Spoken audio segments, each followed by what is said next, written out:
All right.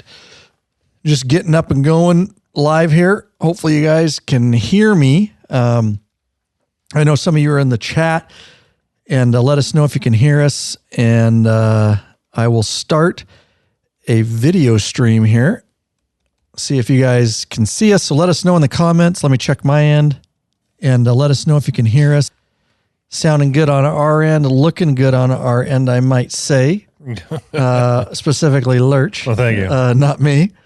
But yeah, okay, you guys can hear us. Charles Wilburn, welcome. Thank you for being in the live chat. Let us know if you can see us. It's a little bit delayed, but you should be getting a video feed now. And then we will go from there. All right.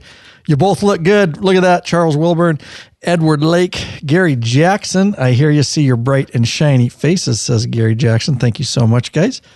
Appreciate you being here in chat on this lovely Friday afternoon. With that said, we know our feed's good. Let's go ahead and get started.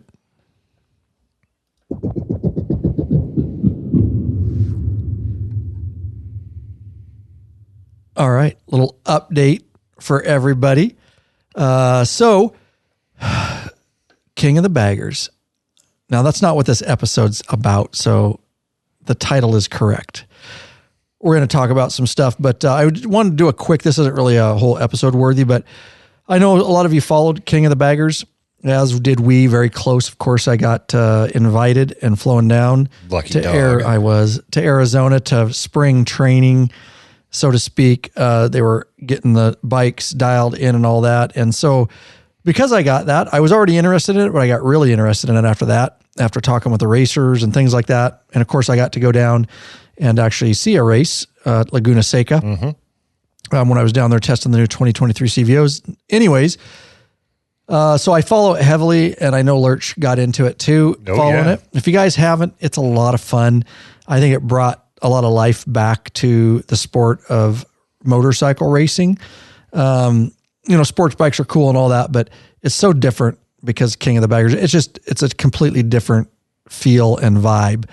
Anyways, some changes have been made, and we just wanted to announce them if you weren't on the cutting edge of this news. But so I called this, I predicted this big time because I watched all season. I was like, So originally, obviously, the race team, the Harley factory race team, was Travis Wyman and Kyle Wyman brothers. And they have some history with Harley-Davidson, and their grandfather owned a dealership and all kinds of stuff. And so Harley had picked both them up. They both race in other capacities too, sports bikes and things like that, super bikes. But there's some changes. Now, my prediction was, and I watched all season, I was like, you know what, dude, Rispoli for the Vance and Hines team. He was kicking ass. He's a good racer, number one. He's done flat track. He's done sports bikes. He's done a bunch of stuff.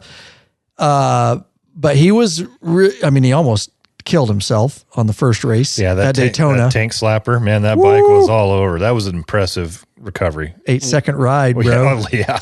That was one of the wildest recoveries I've seen. Yeah, it was crazy. But man, he just kept at it, and the Vance and Hines teams had a good bike for him, and he just pushed and pushed and pushed. He was in the top standings all season. I was like, you know what? On the other token, and this isn't any, dude, racing is a tough sport, and it's grueling, and those guys, they just don't make hardly any money. They have to do that for the love, even a factory Harley team. So what I'm about to say is not, different seasons, different bikes, different performance, but Travis Wyman didn't have that terribly great of a season.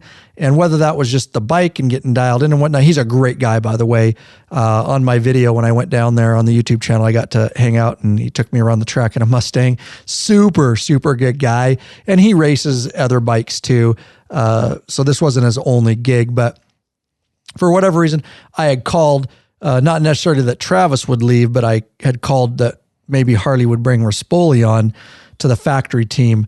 Well, that did come true. And Hardy's like, must have thought, that guy, we need him. Hardy wants that number one plate. I get it. The factory team, Hardy got the number one plate this year. They took all three on the podium the last race there, right? And actually all three overall positions. Indian didn't get on there this year. Of course, the prior year, Indian had the number one plate. But Kyle really wanted it back. Travis wanted it back. The Hardy Factory team, they didn't quite get it. But they brought Rispoli on. So they did. It looks like from what we can see, I don't have any inside sources, but it seems like Travis has left the factory team. Yeah, actually, I thought maybe they'd have three. Go ahead. I finally found something. We were looking to figure out what happened with him, and I just looked at Harley's most recent press release on the King of the Baggers, and here's just a paragraph. I'll read it real quick. Rispoli replaces 2023 factory Harley-Davidson rider Travis Wyman. I want to thank Travis Wyman for his 3 seasons aboard the factory Harley-Davidson Road Glide and at all times being a consummate teammate, says Jason Keel. Harley-Davidson Director of Racing. Travis joined the program mid-season in 2021 and has been invaluable not only to the development of our motorcycle, but also in building the factory racing program. Travis has been one of the fastest riders to ever race a Harley-Davidson, and we look forward to his continued contribution to our brand and to this program. So we'll have to see what kind of involvement he has, but he is definitely being replaced as a factory rider by James Rispoli. There you go. So it'll be interesting to see with the stellar season Kyle had. He had some ups and downs, but by all means, Kyle could have took that number one. There were some minor things that happened in there, but that's how close the season was. It was so exciting. So it'll be really interesting to see with Kyle. And now bringing Rispoli on, if Vance and Hines had that bike for him, hopefully Hardy factory team can get a bike dialed in for him and the way he rides, because he rides totally different than Kyle.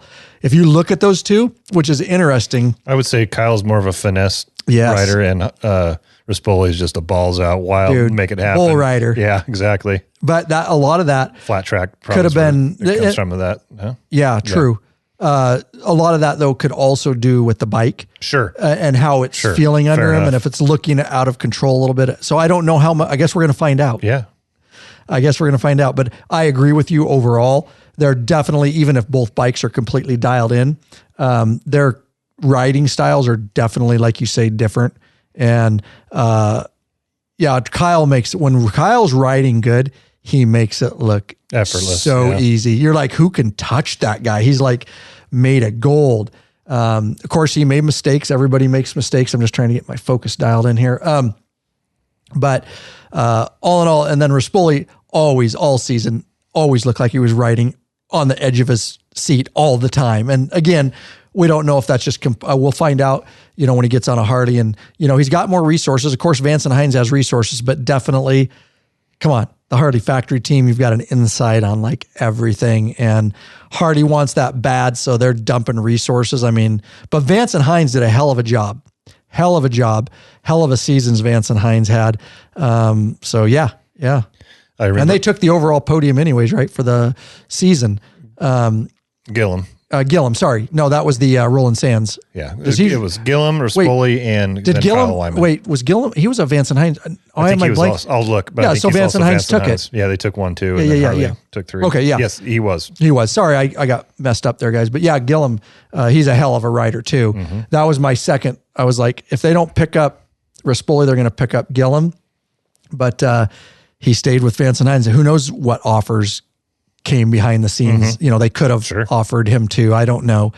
But he's sticking with Vance and Hines, it sounds like. So Vance and Hines is going to be a force to deal with next year too with Gillum there. Absolutely. So you and I were at the 120th anniversary in Milwaukee, and we were just outside our hotel room, which looked down into the center of the hotel. Center of the hotel's got a bar, and you're like, hey, that looks like a little Rispoli down there. I go, that is Rispoli. I go, dude, that dude looks just like Rispoli. It was him and Bobby Fong. Yeah. Yeah, didn't we see him at the concert too? Yeah. Walking by, I was like, dude, if you don't see these motorcycles, and Travis isn't quite that way, but dude, Rispoli is like a jockey. Yeah. He's really short. And, it makes sense. The smaller, lighter guys are going to be able to go faster than some big bastard like me. You don't see guys like you racing bikes every day. No, I'd be dragging too much wind, man. No doubt. So there you go, guys. Live video broadcast and chat with our beloved mid-level and above patron members right here. And we're going to keep on going. But we wanted to do a little release there on King of the Baggers coming 2024. I'm already missing it. And I'm excited to see what comes. Don't get stranded, bikeaholics. Get hooked up with our Cruise Tools RTH3 roll-up travel toolkit for Harley-Davidson and American-made V-twin motorcycles. Christmas is coming. What a great gift. One of many gifts that you could get for the biker in your life. Or I always like to give myself a Christmas gift because I always get what I want. Yeah, that's right. And I never am dissatisfied when I open the box and find out it's socks and underwear, because I'm not getting myself socks and underwear. I don't even need underwear most of the time. It's secondary. I don't know about that. just saying. Free balling it right now as I sit here. Gross, man. Visualize that. No. Visualize that. The problem is it's very easy for me to visualize because I've seen it too many times. True that. All right. So why get stranded and have your bike towed over a small repair? This quality-made toolkit has everything you need for a roadside emergency repair. Tested and used, of course, right here by the Law-Abiding Biker Crew. Get it already. So that's the Cruise Tools RTH3 kit. We brought it right to the Law-Abiding Biker store for you. Lawabidingbiker.com/store. Nothing but 5-star reviews. We have them in stock, I guarantee, because I was just down there. I know Lurch saw them too. Ready to ship to you right now. A shelf full of them. Now, yeah, we just restocked. We got a bunch. We did. And we also, don't forget, if you're riding metric or Indian, obviously, is metric. We have metric roll-up kits. It's just under a different name, but they're all over there on the same page, tool kits. Also, we have the multi-tools. I actually, the little fold-out with different wrenches, they give you a little more leverage. I actually roll that up in the RTH3, so I have both, along with the tire pressure gauge that is in the Law-Abiding Biker store. So you kind of have everything just rolled up in this nice, and I stuff a flashlight in there too, and nice, neat kit right next to my beloved first aid kit that we're now selling in the Law-Abiding Biker store. The biker tested, biker approved first aid kit, selling the heck out of those guys. So a lot of great Christmas gifts over there. Don't forget, this is a live video broadcast and chat for our patron members, mid-level and above. If you're listening in regular podcast format, it's a long time after. So we'd love to give you that benefit to get it early. And if you're not watching live, it's still going in the back end of your patron account. So if you get home from work, you still get it right away. You just see the replay and you still get it long before the regular public. Speaking of patron members, don't forget, guys, when you're shopping in the store, $100 or more free shipping, but also you patron members, don't forget to use your patron discount code that you got up on signing up as a patron member. Yes, regular listeners, we do check that. We have a database, and we just clearly, if you use the patron code, we do verify that you are a patron member. Luckily, we don't have problems with that, but just throwing that out there that it is verified. So got to be a mid-level or above patron member to get that benefit, and so many other benefits too, guys. All right. There you go. We got an email here, Lurch. What do we got? Why don't you handle the email? I got mail. Yay. I got mail. Yay. Yay. Yay. So this is a recent one, actually. Just got this one in the other day from Aiden Harmon. He says, hi there. Following up on the Harley warranty voiding article. I see that only EPA compliant tuners can be used to maintain powertrain warranty. Now I'm looking to install a TBR 2-in-1 exhaust system on my 2023 FX LRS, and I'm told this is not an EPA compliant exhaust. However, I've only seen warranty voiding issues surrounding the non-compliant EPA tuners and haven't read anything regarding non-EPA exhausts. So if I installed a non-EPA compliant exhaust and used a tuner that was EPA compliant, would I be safe from voiding my warranty? I know it won't create the best tune results, but would that allow me to install a non-EPA compliant exhaust while maintaining the powertrain warranty? Please let me know. Thank you, Aiden. Kind of an interesting part there, because by using an EPA compliant tuner, then there's not going to be any record in the on the bike that a non-EPA compliant tuner was used. But if you've got what I told him, I says your dealer could void your warranty for using any non-EPA compliant engine intake or exhaust parts. With that said, you could always take the exhaust off and put the stock exhaust back on, take it in for service, right? Because the bike doesn't know that it doesn't have a memory. The tuner creates a memory, but exhaust doesn't. Exhaust is just a part. But my suggestion was to have a hypothetical conversation with his local dealer and kind of fill him out and see where they're at. Yeah, to follow up on that, we've done some extensive warranty stuff in the past. And if you haven't seen our newest Fuel Pack 4 video versus Screaming Eagle tuner, I talk about a lot of warranty stuff in there and how things have changed. You'll definitely want to hit that episode up over on the YouTube channel. It's very informational. We've talked about it on a couple podcast episodes. Well, when we did the police bikes, we did the stage 1 kits, and we talked about that very warranty stuff. So hit up that episode too. But essentially, to cut all the BS down here, not his BS, but just to cut to the chase is what I'm trying to say. Essentially, your powertrain, yes, it's very clear in the terms, and it would be backed, by federal law too, regardless, without getting into the Magnuson-Moss Warranty Act. But yes, if you use a non-compliant EPA tuner, Indian's going to void your warranty, Harley's going to void your warranty, diesel trucks are going to void your. It doesn't matter across the board. That's not just Harley, but exhaust is a whole nother thing. With the Magnuson-Moss Warranty Act, they have to prove, like, number one, you can do your own maintenance and you can install your own parts. You don't have to make a dealership do that. They can't make you do that, with some certain things like keeping receipts and who did it. But with exhaust, technically speaking, if your exhaust transmission went bad, your exhaust, it's fair to say exhaust pipes did not cover or cause that. Okay. With that said, there were dealerships doing that. And that's a very loose interpretation of things. And a lot of guys argue about this, or they'll leave YouTube comments. It's just they're not educated on it. They'll go, nope, Magnuson-Moss Warranty Act, if your transmission went bad, it's not because of your exhaust. I go, okay, hold on. You're right. You're right. And the Magnuson-Moss Warranty Act is there. The problem is real life. And real life is, that's great.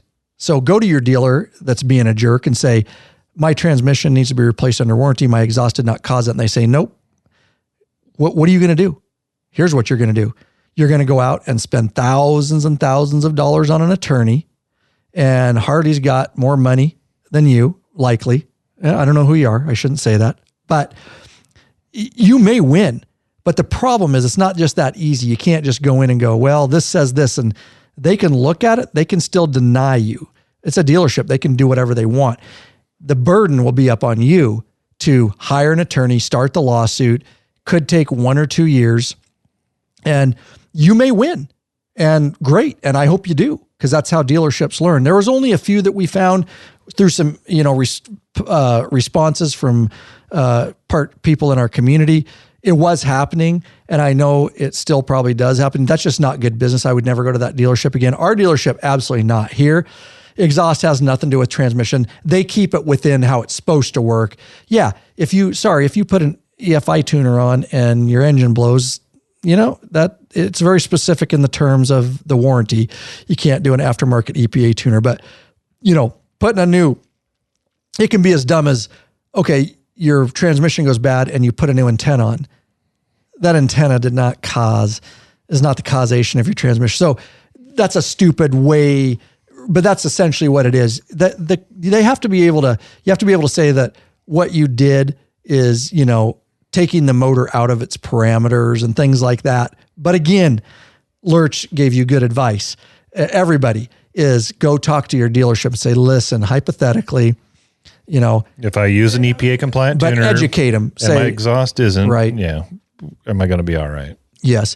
But educate them and say, I've read the Magnuson-Moss Warranty Act, and it clearly says that, exhaust has, I'm fine. That has nothing to do with this. Have that conversation with them. And if they seem like they're hem-hawing around, either make them deny you and go for the big lawsuit if you want. You're probably not going to get much except your replacement, but and attorney's fees, or head on down the road to a dealership and ask them the same hypothetical question. I think it's far and few between that are doing that, because the laws are very clear, but anybody can flex the laws. And the problem is they can deny you for, putting a biker bauble, one of our biker bauble girls with the boobs on your, if they wanted to, and say that, but it's probably not going to happen. So end of the day, the burden's gonna be on you, unfortunately. And did I say that okay? yes, All right. and 'cause we got into it in deep in the episode we did about the warranty, but with all this going on recently with the EPA and warranties with Harley and the FTC, their dealers and service writers are much more educated now because they had to be post that issue. Before then, it was really difficult, but still, there's a lot of education needs to be done out there. And Ryan's right. Talk with your dealership, educate them, but do understand if they decide to void your warranty, you'll have to get a attorney and go through all that. So really up to you. Good conversation up front with your local dealership would probably save you a lot of headache. Yep. But to answer the overall question, yes, a non-compliant EPA or tuner, EFI tuner will absolutely void your warranty no matter what vehicle you are driving, whether it's a car or a truck. That's come down from the EPA, and all the companies are on board, and they will void warranties for that. So, all right. Conversation going on here in the live chat with our patron members. Hey, Terry's in there. Penguin on ice here. Yeah, Terry's still there. Okay. He's probably still at McMurdo. Yep, he is, I believe. Chris Lezak asked if I still have the email, Ryan@lawabidingbiker.com. Yeah, we got a lot of emails. That's one, but a lot of the emails just pump through to our main inbox. So Lurch sees them, I see them, but it still exists. Absolutely. It's always been my main email. And if you use it, it just goes into a big inbox of all our different emails that we have. Admin@lawabidingbiker.com is another main one of ours, but, and then we have our contact form. Speaking of, that's how he sent this email, lawabidingbiker.com/contact. That is how you get a hold of us, guys. That's how he left an email there. You can leave a voicemail over there too, right from your computer or phone, microphone. It's free. And, we'd love to hear your voices. We love the emails, but we of course love to hear your beautiful voices too. Want to ride longer, Lurch? Yes, I do. Are you tired of a sore and achy ass? I'm going to say no, because I don't want you to. Stop hitting the alleys. Stop hitting the dark alleys on Friday nights. I guess I can say no, and it doesn't matter. Mm-hmm. There you go. Then fix it with a high-quality butt buffer seat cushion, Lurch. Head over to lawabidingbiker.com/store. Check out our full line of butt buffer seat cushions. Oh, yeah. Once you use Rick Rack, you'll never go back. The ultimate motorcycle luggage rack solution. Forget those messy straps and bungee cords. Go strapless with the Rick Rack quick attach luggage system and quality bag. Head over to lawabidingbiker.com/store. Get hooked up now. Yeah. Doing good. You're doing good. Hey, Bikeaholics, 03D has a wide variety of innovative products for your Harley-Davidson and a brand new line for the all-new Honda Goldwing named Gold Strike. I like gold. Top quality, affordable chrome lighting and comfort products. Zero Gold Strike are the motorcycle LED lighting innovators for CAN bus plug-and-play system compatibility. Head over to lawabidingbiker.com/store. Check out our full line of Zero 3D products. Oh, here we are. Live video broadcast and chat. Love it. Love having you guys in the chat. Welcome back, you freaking Bikeaholics. This is the podcast for the motorcycle majority, the Big MM, also known as the 99%. Large and in charge of the motorcycle scene more than any time in history. That's right. We own it. By listening, you're part of what we call the hashtag Biker Revolution. That's right. You didn't know you joined a revolution just for listening. Well, you did. You know you like it. We do have just one question for you. What are you waiting for, Bikeaholics? Mount up and let us take you on another wild-ass ride. That's right. Ryan Urlacher here, your host of the Law Abiding Biker podcast and your high-tech redneck. There you go, guys. We got a great episode. We got a lot going on in the chat. Gary Jackson in the live patron member chat. Love it. He says it's No Shave November. Did you forget, Ryan? Oh, no shave? To which Chris Leeson said, knowing him, he'd probably just stop shaving his balls. It's true. That was actually my next comment. Chris knows me way too well. Damn it. You stole my thunder, Chris. I forgot about No Shave November. In fact, I haven't shaved in 5 days. Do you notice? No. Lurch has been growing that for a while. So I just trimmed it up. It was getting a little unruly. I've never done No Shave November, believe it or not. I don't know why I haven't partaken. I have grown a mustache, goatee, beard before, but yeah.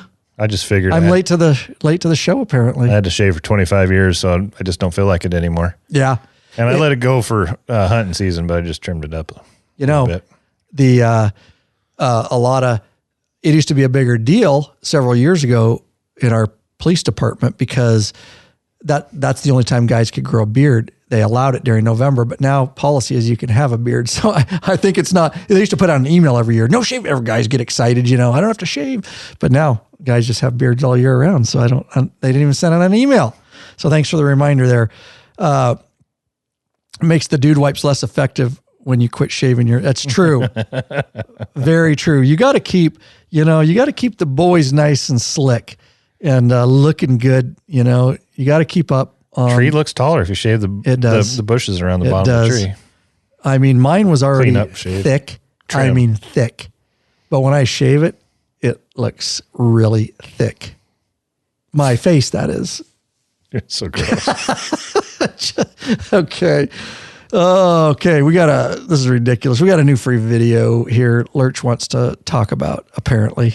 Are you sure I do? Hey, look, it matches with this episode. Actually, it does. And that was not even intended, to be honest. Really? I figured you did that on purpose. No, I just grabbed the top one there, Yeah. Well, there you go. Just so they keep rotating through, but it lines up. How interesting. In fact, I put this in before I put that email in and didn't even realize it. So this one is Harley can't void your warranty anymore for this. EFI tuners, ?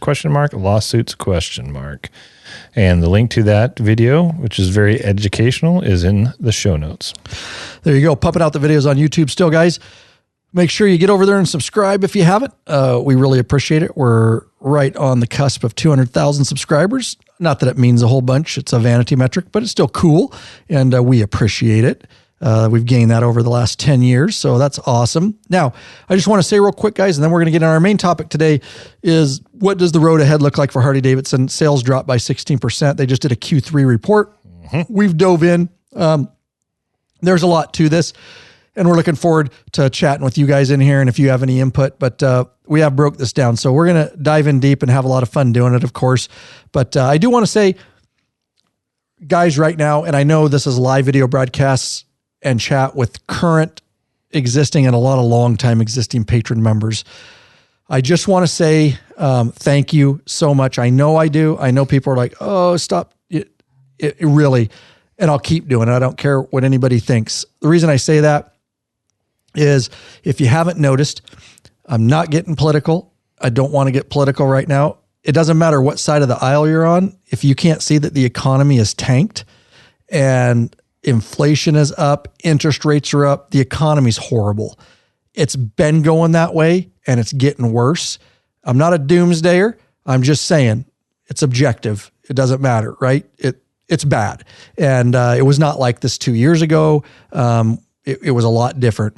So with that said, we are feeling it here at Law Abiding Biker Media. You are feeling it. If you're a listener and you're not a patron member yet, this goes for you too. We appreciate all the support, but we'd love to have patron members. And we know that you're feeling it and we see it in both store sales, in patron memberships. It's sad because we recognize each person that's willing to be a patron member. And when you guys have to leave because of the economy sucks so bad and you're, what do they say right now? 65% of Americans have blown through their entire savings and whatever percentage have maxed credit cards. Cause this has been going on for a year and a half, 2 years now. And those are just stats. That's not made up or anything else. Those are the statistics. And so like 70% of Americans are living paycheck to paycheck. So what I mean by all that, the fact that you guys are maintaining your patron memberships means so much to me because our business has taken a huge hit, as have all businesses for the most part. We're not the only ones. Other small businesses have taken a hit. We are starting to really lock in and feel it. And I am sad that some patron members literally, and they email us and, they're going to come back when things get better, but they're so, down on funds and tightening purse strings that, they have to not become a patron member for a while. And so that always hurts because I hate losing anybody. I'd like to just keep everybody for free, honestly, but we can't run a business that way. So with that said, patrons, you've already been important our entire career, but this is probably, we've been doing this 10 years. This is definitely out of that 10 years. This is a different era of economy than we've experienced. And so the fact that you're hanging on and you're willing to continue to support us. We're just going to keep trying to fight through and continue our mission to serve bikers in whatever way we can. YouTube, there's less advertisers. That's monetization and AdSense. I can do a whole plethora of ways that the economy is killing businesses right now. The fact that you guys are hanging on and continue to shop in our store, continue to be patron members and all that kind of stuff. Thank you. Thank you from the bottom of my heart.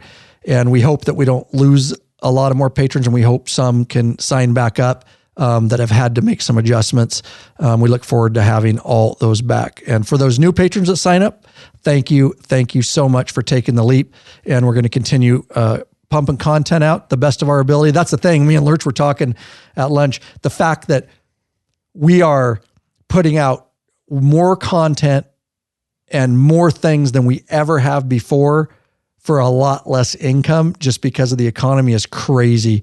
We are putting out more content than we've ever put out and serving more than we've ever served the community, trying to be everywhere.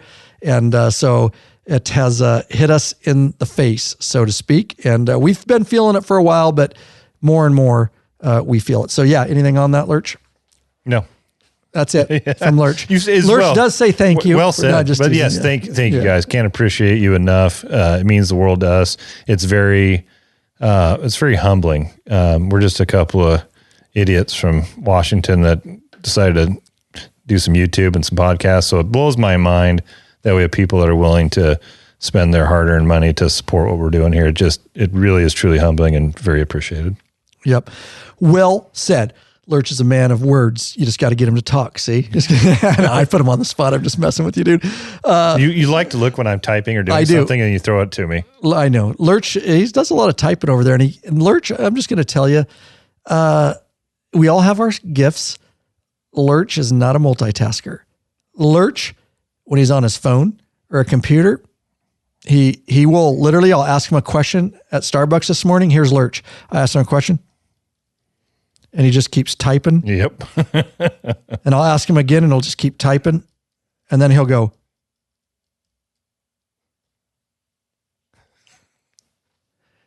yeah. And then he goes back to typing. He's laughing because it's true. You cannot talk to that guy. He does not like to, when he's got something going, there's no looking up real quick and going, no, yeah, good idea, bro. And then going back typing it till he finishes what he needs to finish. That's right. Well, that's okay. I finished as a captain. So I see it. I was the boss. I see it. Right. So I need to do what I'm doing, and then I will give you my full attention because you deserve it. I don't want you don't want to give you my undivided attention. I don't want to multitask and not give you my full attention. I'm not sure you do that either. So I like to finish what I'm doing so that I can give you my full attention because you deserve it. That's what he says. That's why he made captain, because if you can't multitask, you can't be a street cop. You got to go in an office. Just gotta, come on. One for me. I love Lurch. We've all got our stuff, though. It's fun to talk about. And Lurch knows I'm just being lighthearted about it. But some of it's true. He just keeps typing. It's hilarious, dude. I think you've just put something out into the atmosphere because we just had an individual sign up. His name is Kevin Kent as a patron. No way. Yeah. How about that? Literally just happened as you were talking. Our aura. Dude, it's filtering. It's filtering. Nice. Well, welcome, even though he's not on here. Lurch says that because he got an email. If you guys didn't know, it's not in chat. He got a sign-up email. Got a sign-up email to our inbox. So there you go. All right. So let's dive in to our main topic, Lurch. You're going to have to really pay attention because Lurch pretty much did the notes for this. I know some, and we discussed some of it. I have some questions, but Lurch definitely knows this subject matter better than I. So let's open it up. What do we want to start with here, Lurch? We're going to start with in 2020. Well, I'll just start with the notes here. So on a little bit of a good note here, 2023 has been so far has been good for Harley-Davidson fanatics. The year started with the reveal of a few new big cruisers, followed by HD's new breed of sub 500cc offerings in Asia. Then came the headline-making 2023 CVO Duo, which started a new chapter of modernity. That's a mouthful. That is. The chapter modern is. I don't even know if that's a word. I think that somebody made that shit up. I'm referring to an article. Trust me. All these article writers that do it for a living, they try to be all, use fancy Oh, words. yeah, because it makes our article better. If you're a writer, I'm sorry, but I write articles, but I just use English. The new modern chapter for the company. However, the story seems different behind the scenes. For example, the terms of the motor company's financials. Before we get into that, just thought I'd talk a little bit about some of the new bikes that came out. Modernity. Do that again? Modernity. Modernity. That's how That she sounds says. like a vaccination. That was Moderna. Modernity. All right, there you go. You said it So right. some of the new stuff that came out, first of all, the 120th anniversary models. So they came out with all the new colors and whatnot. The 135 cubic inch crate motor came out. The Fast Johnny collection came out. I really like that Fast Johnny collection, by the way. That is just a cool paint scheme. Dude, well, I wrote it. Did you ride with the 135? You wrote crate the one with motor. 135. Yeah. Holy shit. Funnest. I don't even know what to say. I haven't done a video on it yet. I don't know if I will. I got so much footage down there, and I did the CVO reviews, and then we went to the Laguna Seca for the King of the Baggers. Plus, I rode Fast John. And the I don't Fast know. Johnnies don't normally come with the 135. That's something No. that the motor company did for Correct. influencers. and Faster people to Johnny. ride. Is that what it called? That's Faster what we Johnny? called it. Oh. That's what Paul and all them came up with. We're calling it Faster Johnny. Was that 135 A couple guys same? that wrote it did do YouTube videos, and they titled it Faster Johnny because that's kind of, it's not an official name, but it's what everybody called it. Dude, that bike's insane. That 135, dude, oh my God. That thing was so fun and so powerful. I got to ride it for, I don't know, a couple hours, and I was smiling. Yeah.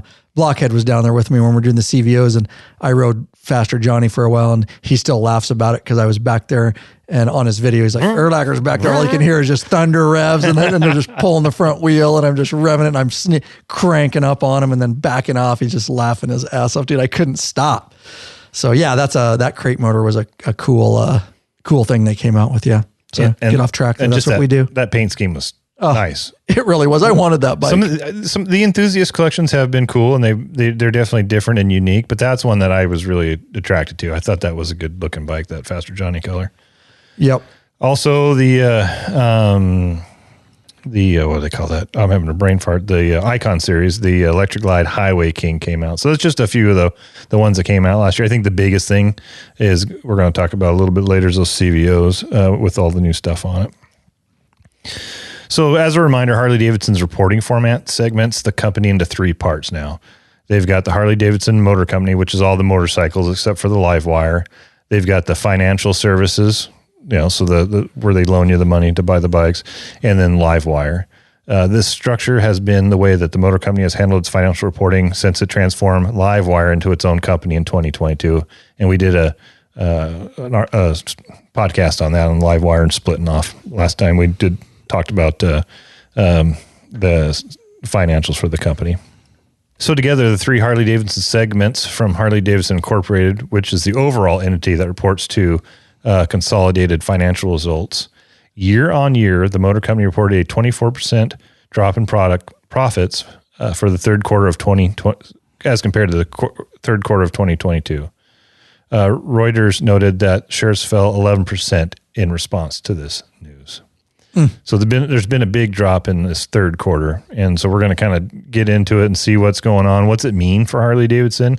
Is the motor company in financial woes, or is it just part of the economy? Is it normal business because of some of the things that moves that they're making? So we'll get into that.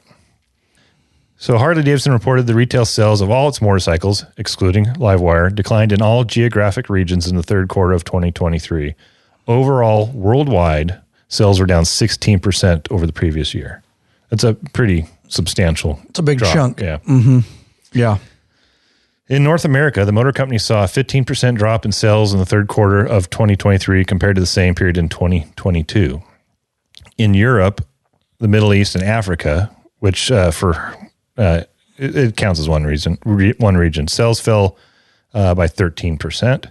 The Asia Pacific area, sales fell by 24%. And finally, in Latin America, sales fell by 11%. What's the reason? Well, HD says the North American performance is due to the discontinuation of the OG Sportster lineup and high interest rates. they don't get into specifics, but I'm wondering, how many, because they've got the new sport lineup, right? With the Nightster, the Nightster S and the Sportster S, but they got rid of all the original Sportsters. And I got to imagine that would definitely impact sales quite a bit. Yeah.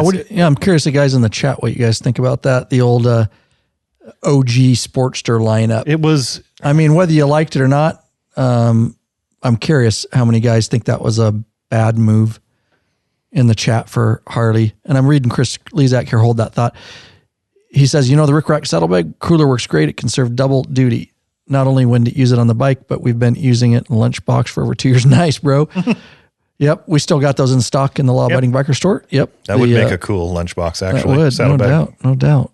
Very cooler. Good. So, sorry, go on with your thought. I kind of want to get that, see what happens in the chat there. The Sportsters were a affordable option for people to get in. It's a good first bike as long as you can fit on one. A Neanderthal like me can't necessarily ride a Sportster, but they've removed that out of there. And, if you start thinking about who's getting, if they're going to make more sales, they need to bring in younger riders. Logic would tell me that leaving those Sportsters in the lineup, and this is old man logic, I'll get into new way of thinking, but my thought is you're better off to leave those in there and have bikes available for that demographic. But I wonder if the younger demographic wants a bike like that. You know what I mean? So perhaps moving forward to the Sportster S, which is a little more futuristic looking, and the Nightster with, the Rev Max motors and these things, is that going to draw more of the younger riders in? You can still get into a Nightster for $13,500 start. It's just there's not still as many. more. Was that more expensive than it's fine. We don't have to do that much research, but there was much more options too. Yes, right. The Sportster lineup had a lot of options. That's true. Was, on average, probably 6 different bikes in that Sportster lineup, and now you're looking at 3 in that category. Right. Yeah, makes sense. I wonder, with some of this Lurch, is Harley, like you say, you brought up some good points. Like, excuse me, neck bubble. Harley, or you brought up some good points about, are they in this weird middle spot? Obviously, we can talk about economy in a bit, but, where they're trying to do this changeover. Yeah. Like the Sportsters that we're selling now are really to a new demographic. The us, the OGs and older Harley owners, core customers, aren't buying Sportsters, they're buying Touring. So we have those for those. Are we just going to have to eat it for 3 years and kill this OG Sportster line, hoping that it will draw this demographic of younger riders that will pick up over the next 3 years? I'm just using 3 years as a, whatever the company's saying. Well, they've got, we'll talk about they got a strategy called Hardwire. It's a 5-year strategy. Oh, that's right. We'll get into that too. Okay. Yeah. And maybe that's part of it. So that's good. We'll get into that. But I have to think that maybe they're in this transition phase and they know that they're going to eat it like a lot of companies. When you're doing new things, you're like, yep, there's no projected revenue there for a while, but we project by this year we'll be here. Anyways, I know you'll get into a little bit more of that. So that is just my thinking without having research like you. So And we got some comments on that. Yeah. So Two Wheels to Survive says, I think it was smart and necessary, but the inevitability price bump of the new tech made it appear as a misstep. Good comment. Yeah, interesting. Brian Bauer said, I think they have some new smaller models that look nicer than the old Sportsters. Not sure how the prices compare. Yeah. And Ty Fox says, it was a great intro bike for a lot of new riders that wanted a Harley. And after about 2 years, I know people would move up to a Softail. I feel like they would have customers for the next 3 to 5 years. Yeah, all of you, Brian, Ty, good comments. Thanks for being part of the conversation. All good points. As far as the prices, I'm looking like at a Nightster, you're starting at $13,500. And then there's the Nightster Special. Let's just look at like the, let me pull this up. And these are obviously base prices. It's not what you're going to walk out the door, but the MSRP, so to speak, base price. And you're looking at a Sportster S starting at $16,400. So That's up there. I don't remember what all the prices were, but there was definitely, I remember some Sportsters being around 9,000. Yeah, 9, 12. 12, things like that. So definitely the market for those, and they've got the new Rev Max motor, and all that kind of stuff, which obviously they're pushing that way. I'm sure they have a overall strategic plan. Whether it works, I don't know. But anyways, yeah, moving on. And then adding to that, what they also blame for the downturn is they say there's weakness in the German regional market, which is to blame for Europe, and then a weaker than expected demand in China for the Asian Pacific market. They do say, though, it's worth noting the Asian numbers will get better for Q4 because Harley-Davidson has started deliveries of its X440 Roadster in India. Plus, the Chinese-made X350 and X500 have also reached Australia and Japanese markets. Okay. There you go. All right. Moving on. The motor company realized a 9% drop from Q3 of 2022. This includes revenue from motorcycles, parts, accessories, licensing, and apparel. Out of these, the latter, which is apparel, saw a 29% drop. Then they also say that they think the company's earlier production suspension in Pennsylvania plant is partly the culprit too. So there's a couple things to talk about there. Apparel, please do. Yeah, apparel in particular. That some of that stuff is a luxury. Going by the dealership and picking up a T-shirt or getting a hat, getting something you don't really need, just something you want. You mentioned it earlier. The economy is not great. Bidenomics, not getting political, has not been great. So people are tightening up their purse strings, and so I'm not surprised to see purse strings. Purse. Oh, I thought you said puss. What's on your brain? I was like, did you mean to say that? If I did, it was a mistake. All right, it just caught me off guard. It could have been a Freudian slip. What are you thinking of? What is a puss string? I guess that would probably be a tampon string. Oh, one for Lurch. Nice. Sorry, it just caught me off guard. Go ahead. Ty Fox is still rocking my dad's 1989 1200 Sporty as my around town fun bike. Hell yeah. Nice, bro. Nice. So I'm not surprised with the economy. I mean, it's affecting all business. I mean, Harley-Davidson is not immune to poor economy and affecting their profitability. So I'm not surprised to see a drop in apparel. What I didn't know about the suspension of production at the Pennsylvania plant, it turns out that they've had to do unplanned shutdowns of what? Why are you laughing? Why are you laughing? I just Googled what is a puss string, and it says that's pus. Just no, my puppy. Oh, okay. Never mind. That's pus, okay. not puss. Yeah, you're right. Never mind.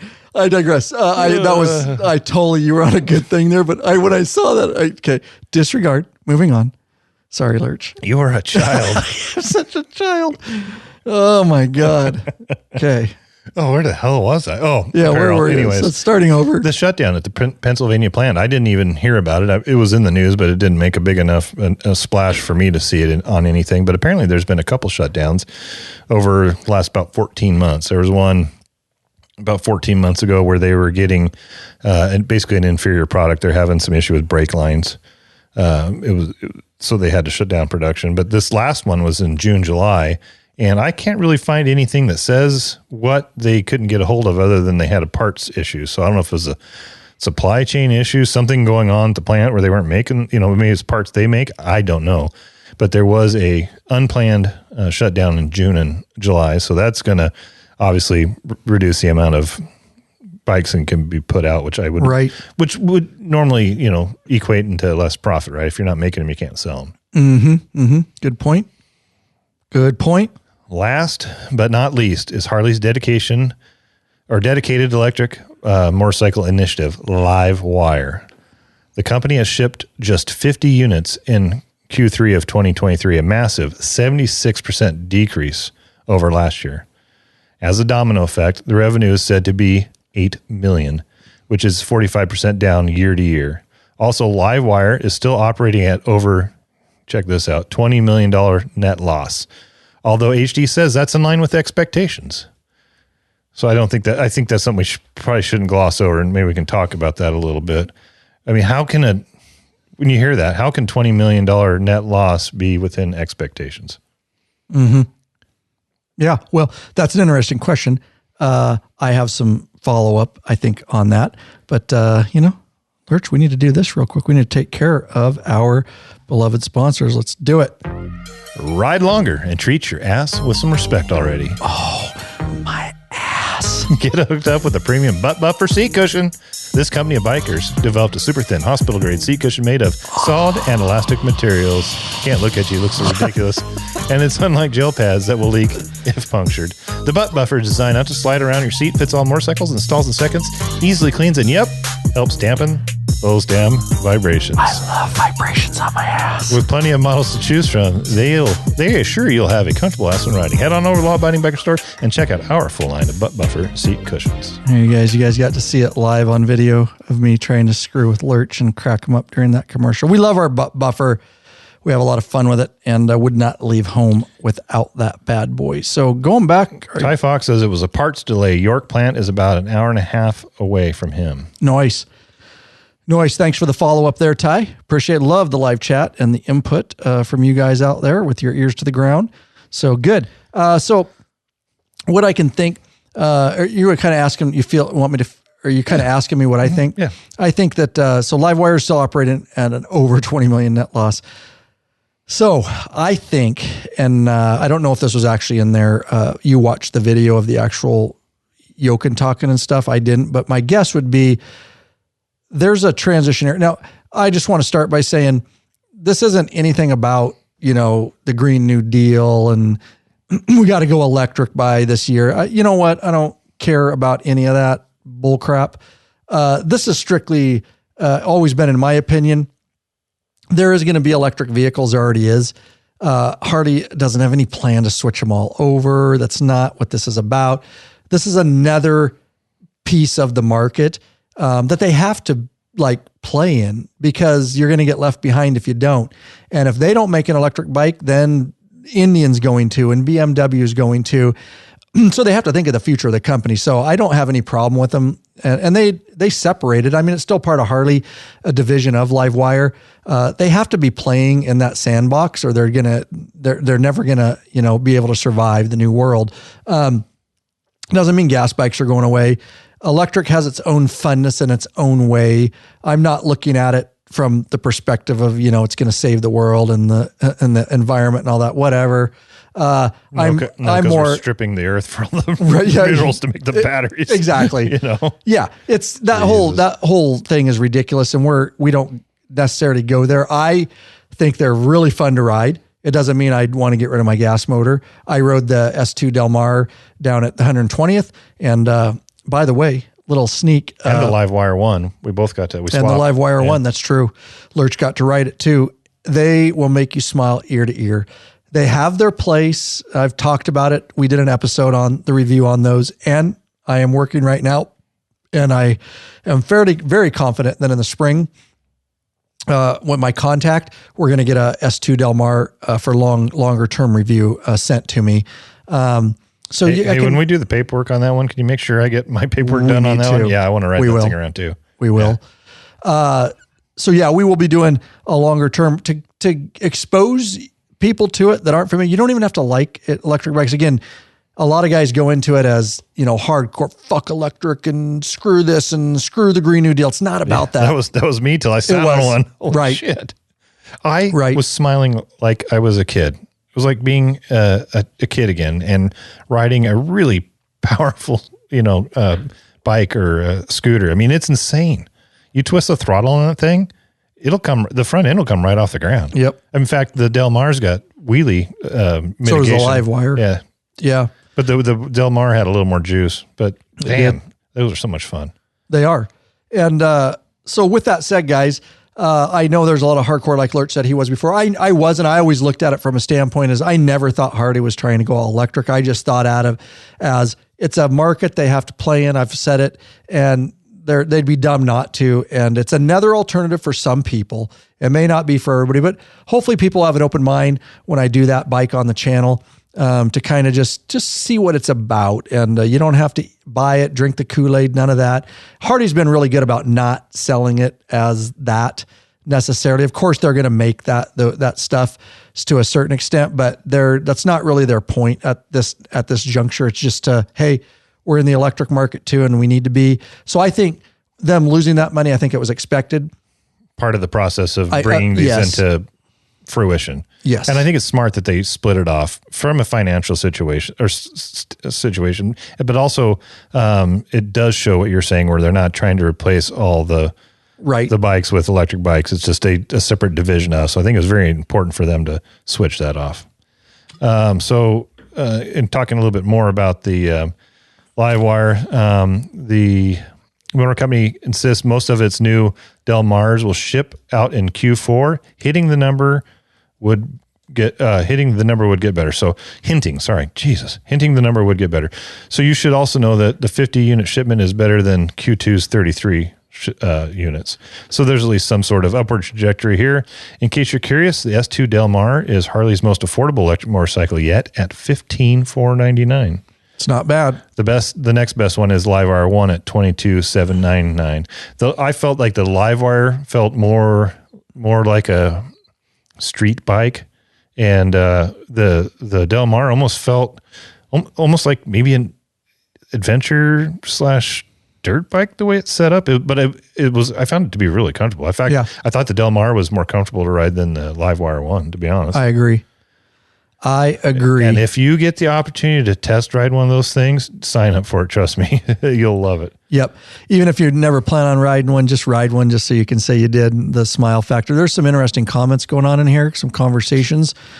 So I want to talk about it. I used the Facebook link, brought me right here. Gary Jackson, yes. We have another problems because all the links are correct now, hopefully. The Porta Potty Bank tie might be out in the shop. I'm not sure if it's in here. The what? The Porta Potty Bank. Remember the little porta potty bank that we showed it on one of our live video broadcasts and chat. Yeah, I think it's out in the shop, unfortunately. We did show it though on one of our live video broadcasts and chat, and that was a lot of fun. Still, it was not me. That's all I can say. It wasn't me that clogged it. Yeah, you're going to keep saying that. Yep. It's the truth. If you say it enough, you'll believe yourself. So let's going down here. I wonder if people enter the Harley. Oh, Brian Bauer says, I wonder if people enter the Harley addiction with a new small bike, or used a bigger, or used to a bigger one, ? I know I was the latter. Maybe they are also. Yeah, interesting. I think a lot of, I can speak for myself and people that I know that got into Harleys. When you get into them younger, especially, you get into what you can afford. Right. And the cruisers and the Sportsters, like the Dynas, the Softails, the Sportsters, have they're a little more youthful, right? You don't, for me anyways, for when I getting into it in my 20s, the Bagger seemed like an old man's bike to me, which obviously doesn't now. And that paradigm shifted with King of the Baggers. Right. But I think a lot of people did get until we started touring. Yeah. And then we're like, oh, we get the wide glide with 16-inch apes does After not 3 ride hours, cross country. Yeah, it doesn't do so well, and neither does my body. Yeah. But yeah, depending on what kind of riding you're doing. But Chris says, Chris Lezak says, I believe the drop in sales might have to do with the fact them not recalling the manufacturing issues. I think he was referring to the Milwaukee 8, if I read in here. Yeah, interesting. They had oil sumping issues, oil transfer, stuff like that. I believe is what he's referring to, without costing the owner a ton of money. Yeah, he does water pump problems along with the oil sumping issue. Yeah, used market saturated, high. We'll talk about this a little bit when we get down to our thoughts and why we think the sales are down. But just a couple of comments in here is Edward Lake says that the used market is saturated. Lots of low mileage bikes available. Yeah. And somebody else says something about high interest rate. So that could be part of it. Yep. I think it's all legit stuff. So yeah, moving on, Lurch. So what is HD saying about all this? Here is some quotes from Jochen Zeitz. He says, against a challenging macro and consumer backdrop, we have been able to achieve a result that preserves profitability at an industry-leading level. In addition, we successfully launched our Pinnacle CVO models, with CVO retail sales up 25%, said Jochen Zeitz, chairman, president, and CEO of Harley-Davidson. Harley-Davidson remains committed to its hardwire, and we'll talk about that a little bit later, hardwire strategy with a focus on both desirability and profitability, and will do everything possible to achieve our goals while being realistic that current realistic that current market conditions are complex. We are gearing up for 2024 and will ensure that we are fully aligned and ready as we close the year out in Q4. Some big words in there. So interesting that we'll talk about the hardwire thing here. Let me find that. You want to talk about the hardwire next? Why don't we talk about the CVO sales 25% up? Yeah, run over that. So I thought maybe you do that. I was looking up the hardwire strategy. Looking up something else. Okay. So the sales of the CVOs is up 25%. We were talking about this at lunch. Is it because the CVOs are in a price point where people that can afford a CVO are going to buy one regardless of the economy? Or is it a change in the bike? The CVOs that came out this year had a lot of changes to them. Complete redesign. We did a podcast on that, and we went through and videos, did all that stuff on all it. But a huge change, not just the motor, the 121 VVT, but also a lot of electronics. The boom box is all new. Not even called the boom box. I can't think of what it's called right now. It doesn't even have a name, but they say it's run by, I can't remember the operating system, Sky or some operating system. But anyways, yeah. And then this bike was redesigned. The lighting was redesigned. The fairings was redesigned. So it may be that was such a big change that sales are going to go up on CVOs anyway. That's what I think. I think so too. I think those sales, and I think they know that, which is why they probably pushed for that. But I think if you had just come out with regular CVOs again, it's always the same, the new model, and they have all the Harley OEM stuff and, gadgets and whatnot. Had they come out, I think sales would have been like normal, maybe a little bit lower because of the economy, but because it was such a huge, it's a new Harley essentially. And I think that triggered a lot of people to open up their wallets, and thus that brought sales up. Next year, it'll be down. More than likely, because they're not going to come out down. Right? Yeah, they're not going to. So that's a 1 year off kind of thing. Now, what's interesting about that, Lurch, as I think further on it, is I can see this is dependent on the economy a lot. But let's just say the economy stays tanked, which from all outlooks, it might get even worse. It's possible. I just think that if anything, I wish we were in a normal economy, because I could say, if we were in a normal economy, this is what I'll say. This is how I'll say it. If we were in a normal, good economy like 2 years ago, I think sales would really go up next year if they now take those which we've predicted, they're going to take all those CVO stuff. We're hoping in 24, maybe 25, they're going to take all that new fairing and design and infotainment. They're going to roll it over into at least the special models of Harley. Then a lot of guys are waiting for that, I believe. And I think you mentioned this too. We did at lunch. We think a lot of guys are kind of us too. I am. Like, I have a 14 Street Glide Special, and I don't even know if I'll do it then. It depends on the economy. It depends on interest rates. Depends on money and interest rates. And the used market, what we can get out of it. I may not be in the financial market for 2024 if they were to come out with all those new features like they did on the CVOs. So they could see a big spike there if they did that.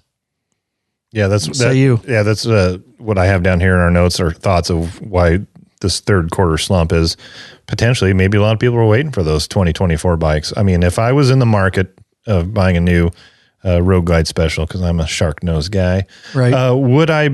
Although here's another thing I'll say also is I saw some advertising for 2023 models and lower interest rates and good prices on them.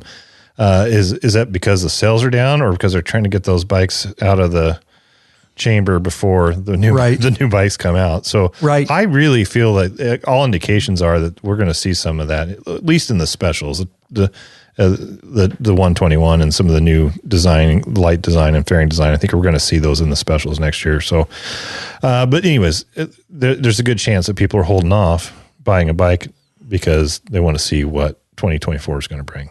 I think that's a very fair statement. Absolutely. Hey, bikeaholics, searching for new and exciting motorcycle products? Zero 3D has products you dream about for your bike. Check out their wide variety of innovative products for Harley-Davidson and Honda Goldwing motorcycles.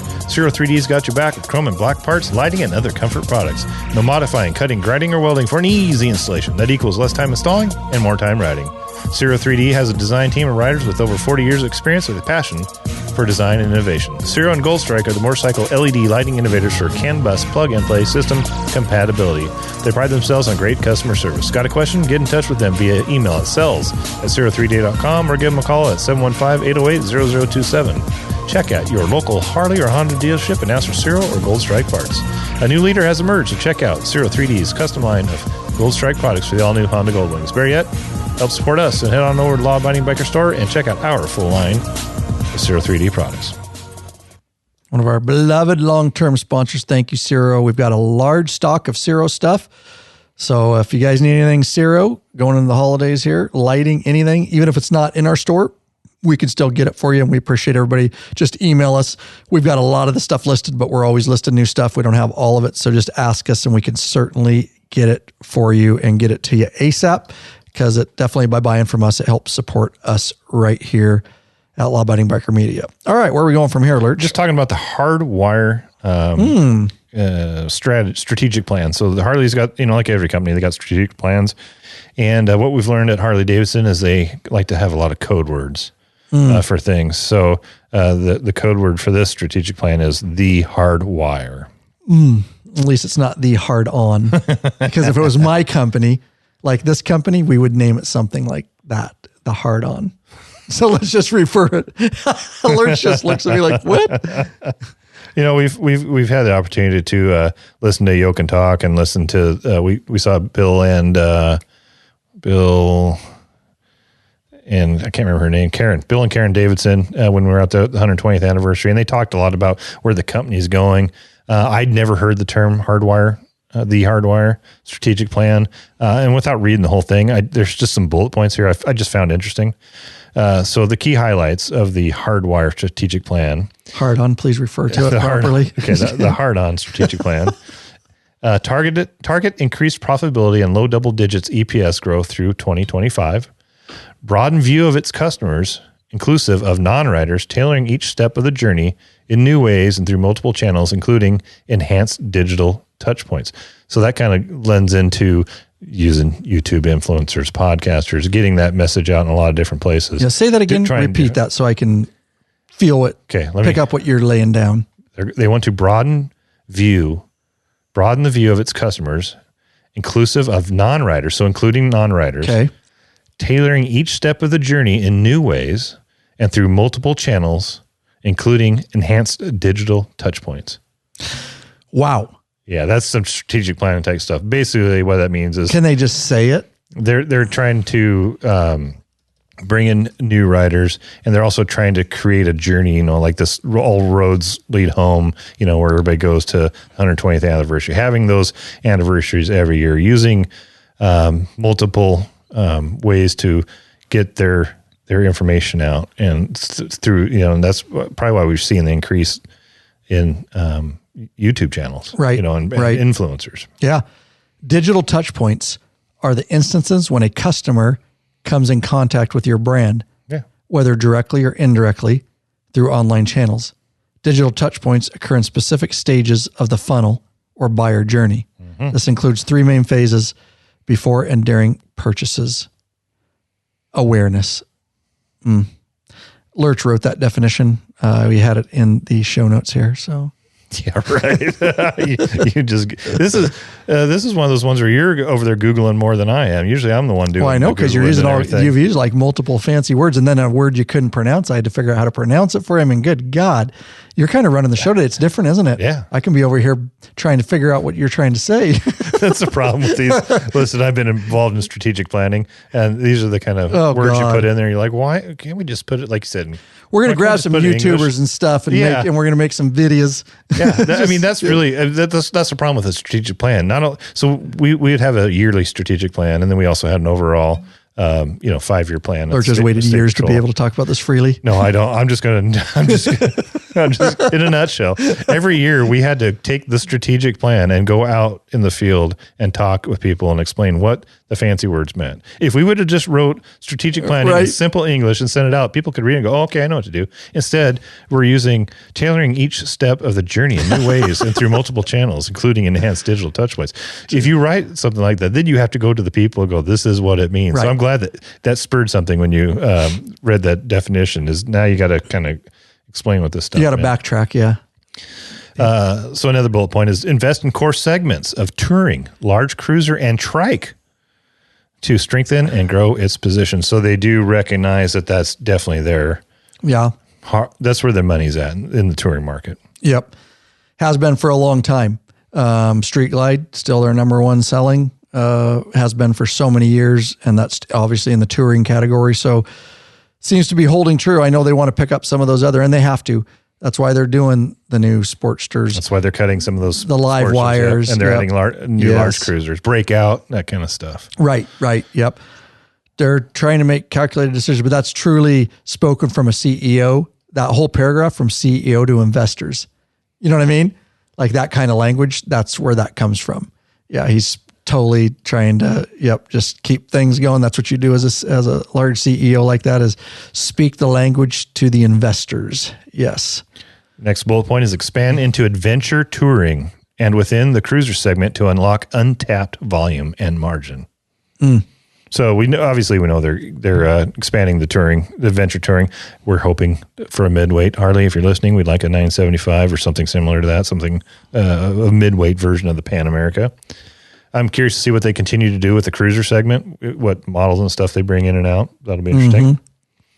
Launch Harley-Davidson Certified, a pre-owned motorcycle program supporting growth expected across all complementary businesses. So I also saw something interesting about that Harley-Davidson Certified. You used to be able to go on their marketplace and you could search for used bikes all over. But now and I don't know how it all works out, but they're going to allow private people to post their Harley-Davidson on that. Kind of like a cycle trader. I don't know. Yeah, I just saw it. Oh, wow. I just saw it as I was preparing for this. So I don't know. I don't know what the cost is. I don't know if it's a percentage. I don't know if it's like a consignment or something. Yeah, I don't know if there's a consignment cost or there's a fee to just post it on there. Cycle trader, to put it on there, you have to. Yeah, it's interesting. It's a bigger way. That's interesting. It's another way to bring in some money. It's another way to bring in money, and it's a way to keep riders and Harley owners in your ecosystem, because you're on their website. And if you're selling a bike on their site, as you're selling your bike, you're going to look at your new bike you want on their site, right? Yeah. So it's taking a large control instead of all these other avenues of people. If they can keep everybody in the Harley ecosystem, so to speak, that's smart. That's smart. Not just from if they're charging to sell a bike, like taking a percentage, that's income, but I see it more as they're keeping you in their sandbox, for lack of a better term. I've used that. You know what I mean? They're keeping you where they want you. So that's actually, I didn't know that. So good information. See, Lurch did a lot of research on this. I'll get back into some of those key highlights. I just want to hit some stuff that's in the private chat here.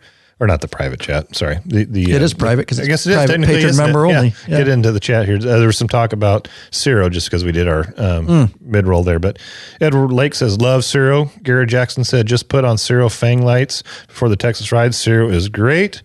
Brian Bauer said, put the Ciro saddlebag lighted extensions on my Road King. Gets lots of compliments, and tech support was awesome. Nice. Gary Jackson says goals, ... Would like to get the saddlebag hinge lights for the next for some visibility, side visibility. I love those things. I unfortunately had to take them off my bike because I put in those massive subwoofers, those Harley-Davidson subwoofers, and they were in the way, but great way to light up the side of your bike. And then Two Wheels to Survive says, love how the bag blades help the back of my Road King Special. Yeah, those bag blades are badass. They are. They're just so sleek looking and so easy to install. Not until they come on. Yeah. Yeah. That and then that Talo that I've got on. We got a new light coming out called the Talo, or not we. Ciro's got a new light coming out. Yeah, we did talk about this in one of our podcasts, 349, I believe. Yeah, just super easy. You stick it to the bottom of your tour pack, and man, it lights it up. But I was worried about what it'd look like on the bike. And what I've really come to appreciate with Ciro is they really look at the aesthetics and how it's going to look on your bike. And sometimes when you look at a product when it's not on your bike, you think, I don't know. With their products, when you stick it on, it's like, okay, I like it. It added to my bike, to the look of my bike. Not as it just functional, the design's great. Anyways. Yep. Good. And thanks, guys. We see your, I know Lurch does for a fact right now, see all of you, those names, and you guys purchasing that stuff through our store, the lighting. And so we appreciate that so very much. Let's do this. And then we're going to we've got some, just got a few more bullet points I want to hit on the hardwire. And then then we'll do some final thoughts. Yeah. And that's good. Thanks for the chat. It's been awesome, guys. Are you searching for the easiest and quickest detachable luggage system for your motorcycle? Rick Rack has just what you're looking for. Forget all those frustrating straps and bungee cords that can come loose and slap your paint. Slap your paint. Check out one of Rick Rack's awesome quick attach strapless luggage rack systems. This father and son team designed something really special you can't find anywhere else. Yep, these guys rise. So they truly understand the needs of bikers. The Rick Rack quick attach system, strong, durable, and secureable, lockable system. Also, check out their full line of quality touring bags to accompany your quick detach system. Once you use the Rick Rack, you'll never go back. What are you waiting for, Bikeaholics? Head on over to Law Abiding Biker Store and check out our full line of Rick Rack systems and bags. Rick Rack. Loving our Rick Rack stuff, guys. Still, we've got a big stock in ready. Don't forget, you got the Rick Rack quick detached luggage system. We've got our saddlebag seat bolts, knurled, chrome, black, easy to take on and off, look really sharp, extended and regular. We got more GoPro stuff in, Lurch. Yeah, a whole bunch of it. Yep. What other Rick Rack? Saddlebag seat, since you weren't listening at all.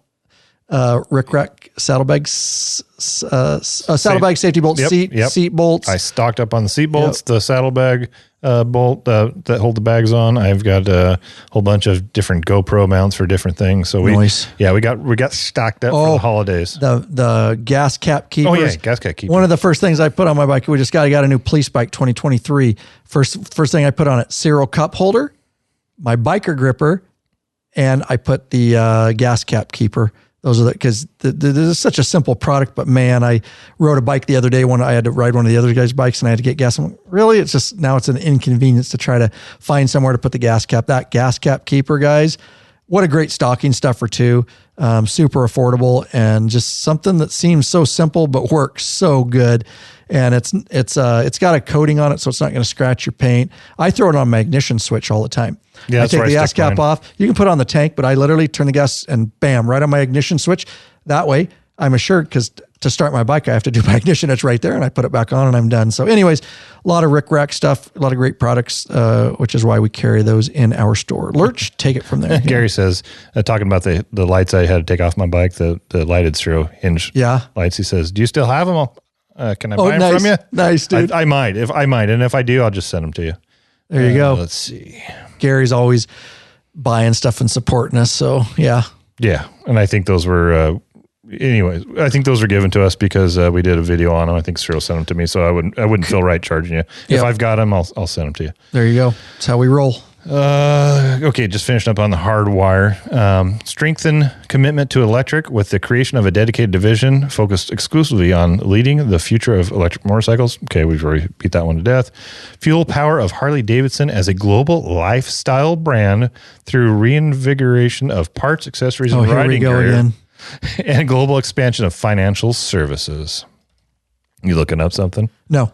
Okay. When you say something, I just am searching so I can find where you are in the document. So I'm doing a Command F and then I'm just searching the document. Gotcha. I thought you were looking up another definition. So I can figure out where you are. And lastly, to extend employee ownership to all employees by offering a equity grant to approximately 4,500 employees, aligning with the new approach to inclusive stakeholder management. So basically with the hardwire. Some serious stuff there. The hardwire aims to build the brand beyond riders, deepen loyalty, preserve value, and drive engagement.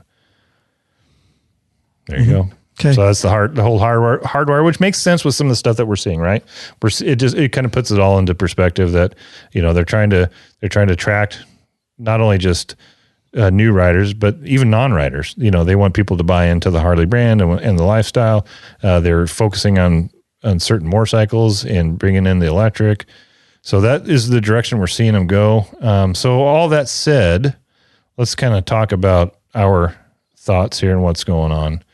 Obviously, the economy in general, I think we've hit that one pretty good. It's shit right now. Mm-hmm. Whatever your political leanings are, Bidenomics ain't working out so hot right it's now. It's very objective. It either is or isn't, and the economy sucks. It is what it is. It is Yeah. what it is. I mean, it's not. I mean, listen, I can just tell you from my personal standpoint, you know, we're not building savings like we used to. Gas is costing more. Groceries costing more. Yeah. Everything is costing more. And so at the end of that month, that little bit that you can put away gets smaller and smaller. And I'm happy that I'm still in a position where it's just I'm not putting as much money away, but thank God I'm not, you know, living on credit cards.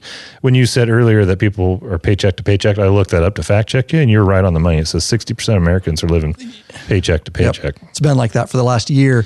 And so with that, they start, because they're living paycheck to paycheck and they have no savings, they've dumped their savings. Now they're using credit cards, and it's just, you know, the interest rates are up, the stock market's down. Is that a song? What's the next verse? I'm not sure. Country boy can survive. Oh, yeah. The interest is up and the stock market's down, and the country boy can survive. Yeah, right.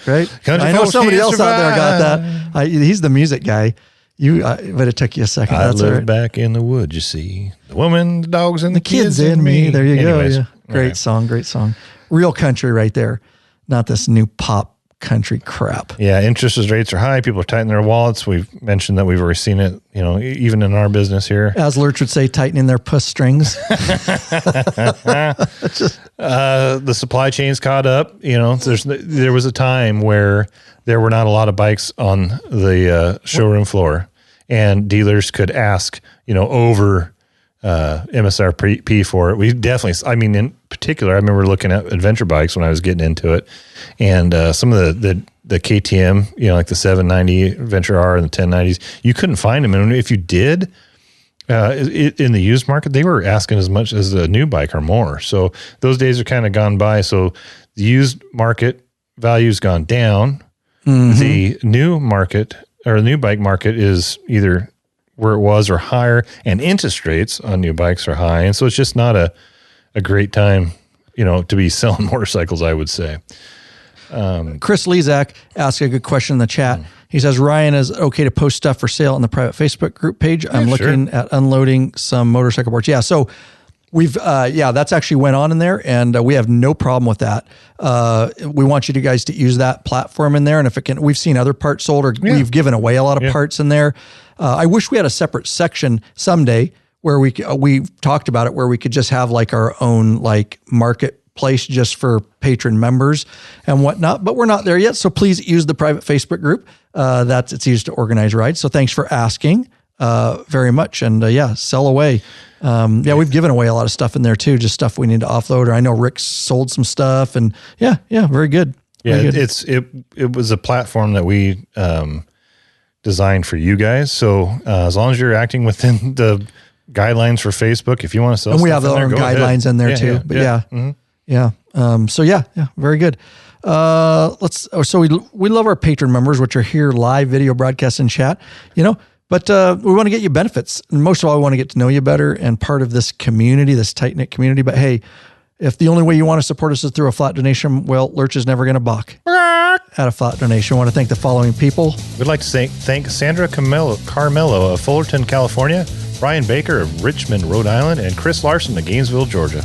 Lawabidingbiker.com/donate is how they left a flat donation. Or you can just go to the homepage of our website, and there's a large donate button right there. Either way, we appreciate it. Helps put a little fuel in the law-abiding biker gas tank. To keep this thing running on down the road. There you go. And there were some comments in here as we wrap it up.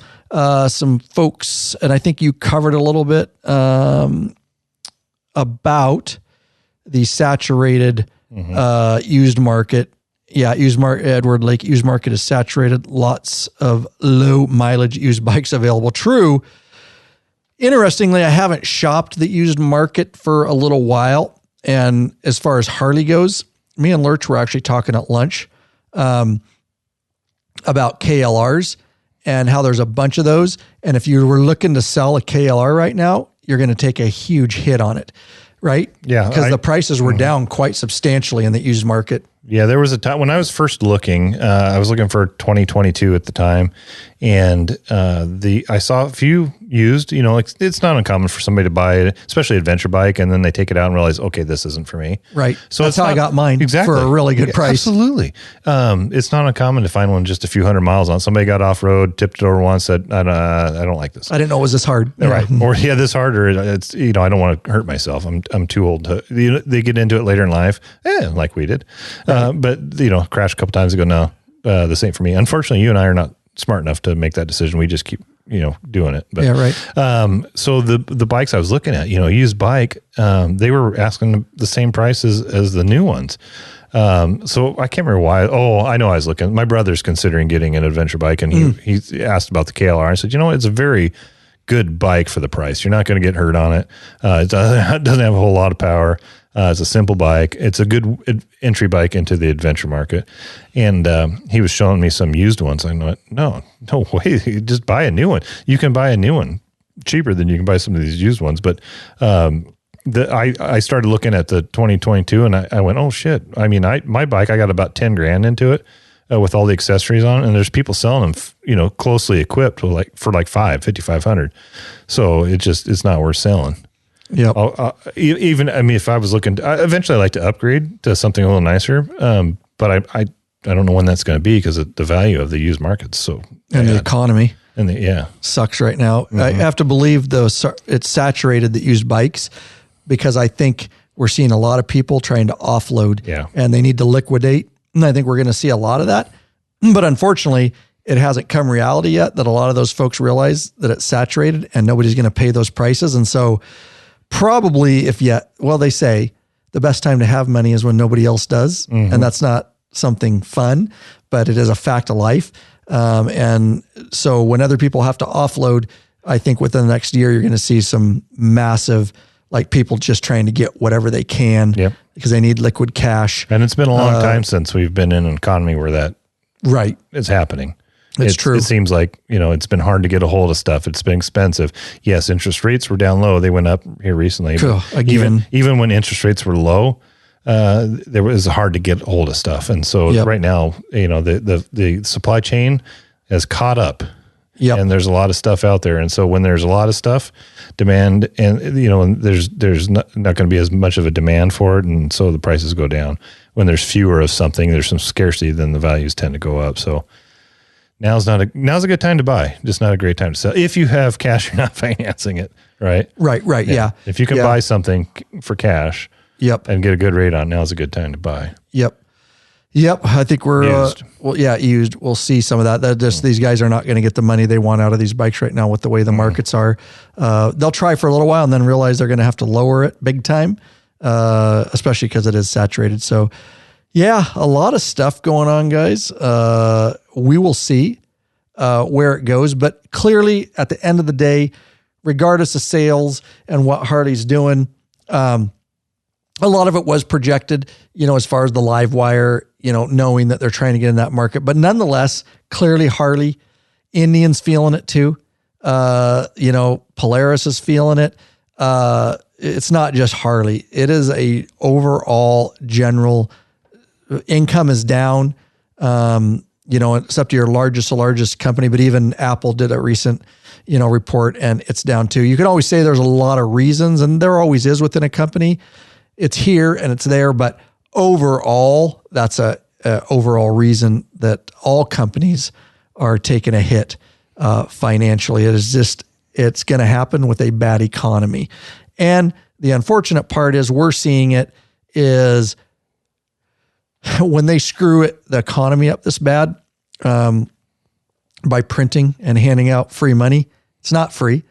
I don't want to dive down that route. I could go in a rabbit hole, but we all knew it was going to catch up. Anybody smart goes, that's not going to last. And we knew it. And so what you're seeing now is, and I always tell Lurch this and other people, and you guys know if you're in business or you own a business, it sucks who always eats it, the consumer. Mm-hmm. The companies aren't going to eat it. They're going to eat it for a little while, but we've even had to raise prices on a few things because our supplier raised their prices for us to get it. And so then we have to raise our prices. And then that reflects on the consumer, on you or me. I'm a consumer. I buy a lot of stuff too.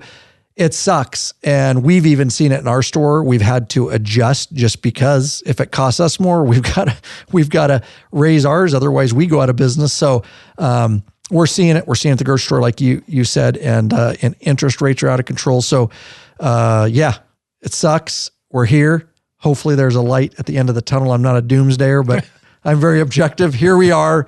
And I didn't think I'd see that it quite get this bad. I didn't have good hopes, but I didn't think I'd quite see it go this bad. And I was fooled again. Fooled once, right? Fooled twice. What do they say? Yeah. Fool me once, shame on you. Yeah. Fool me twice. Fool me once, shame on you. Fool me twice, shame on me. Yeah, exactly. Edward Lake says, bring back the hydraulic clutch. Yeah, don't get me started. No, you're not allowed to talk about it. Edward Lake knows. He knows how to get me going. You're not allowed to talk about it. So to wrap this thing up. I'm not allowed to talk about it. You're right. Lurch knows. He knows that's a whole nother That's a whole other podcast. Okay. So just to kind of wrap this thing up, I'll tell you what I think. I don't think Harley's going under because their Q3 sales are not down. Right now. It's a big hit, no doubt about it. But I think as we mentioned, there's a lot of things going into it. I think their strategy, their hard on strategic plan is going the right direction. They just got to get through a little bit of a rough spot. I think we'll see some improvement in Q4, and if they bring out some of those that new motor and some of those changes to some of the other bikes, I think that'll help push it even farther. So I think they're going to survive. There you go. I think the same. Okay. And I couldn't have said it better. And we really appreciate you guys being here on this live broadcast. It went a little longer. That's just because we had a rough start trying to get the link up and stuff. It actually wasn't this long. Right. Now, once I cut down that rough start in the beginning, it'll be a little shorter. Get rid of all that. But So for those of you listening right now, later on, once this podcast comes out, we had a little technical difficulties earlier on the podcast. We had to kind of take care of some stuff. What Lurch is saying is I effed up. He did. And I did. Thank you for admitting that and taking ownership. I have no problem admitting my mistakes. That shows real maturity on you and show real leadership. Yeah. Mm-hmm. Well, I don't know about leadership. I'm not a leader. That's what they say. It shows a lot of emotional intelligence. Thank you. I'm emotional. I'm not intelligence. Am I one and the same? I'm just reading something. Never mind. That's okay. Anyways, guys, thanks for being here live, video broadcast and chat. Good discussion, says Brian. Yeah, thanks so much, guys. A lot of chat in there, and we hope we brought in a lot of what you guys had to say and or wanted to get out on the platform here. Used market, Brian, going back up at Brian Byer. Used market is a buyer's market, so great for first timers. But if you get rid of your current one too, I may have read that already, but I just wanted to go over that again. Yeah, good guys, good. Charles Wilburn says, I think I'll still not buy a new bike. Yeah, dude. Charles is going to hang on to that thing forever, dude. Yeah. He can't sell it now, dude. He's got too much memories and history and right? Yeah, absolutely. Yeah, very good. Very good, guys. Thanks for your support, continued support as we go into the holiday season. Don't forget, guys, one easy thing. Listeners, patrons, whoever you are, so easy. lawabidingbiker.com/Amazon. That's all you need to do.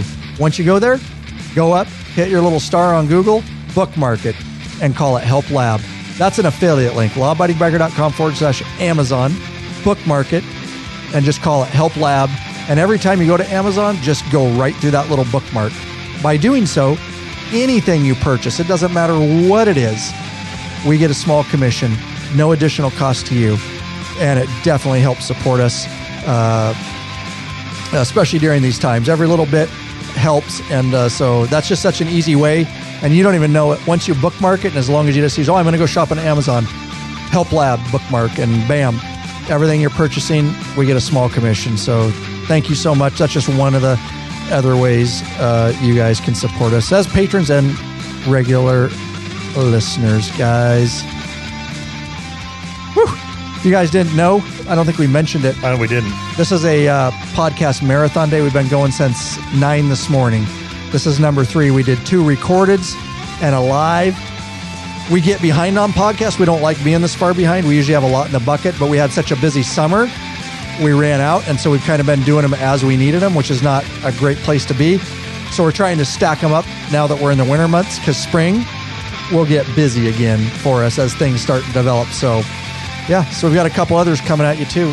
And don't remember, patron members, those two other episodes recorded within the next couple days will be uploaded to the back end of your patron account. So probably Tuesday, maybe Wednesday, because we got the weekend coming up, and you and I are working together on Monday. If it was me, I would upload them for you on the weekend, and maybe I will do that. I do work on the weekends, but not this weekend. I'm just teasing. I've been hunting the last 4 weekends. I got to spend a little time with Mama.